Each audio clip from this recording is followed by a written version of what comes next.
Patay ang isang retiradong sundalo matapos pagbabarilin sa Tayug, Pangasinan. Sa Hagonoy, Bulacan naman natagpo ang patay ang isang retiradong principal sa likod ng kanyang bahay. Makibalita tayo kay Glam Kalikdan.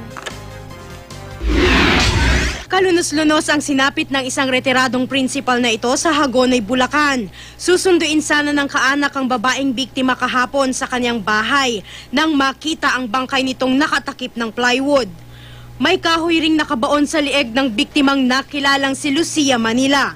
Ayon sa pulisya, may ilang tama pa sa katawan si Manila na dulot ng pagpalo at pananaksak. Posible raw na pagnanakaw ang motibo sa krimen.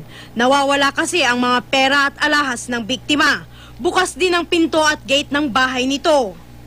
Nag-iisa lang sa bahay ang retiradong principal at may negosyong pautang. Sa Tayug, Pangasinan naman, kadarating lang sa bahay ng retiradong sundalong ito ng patayin.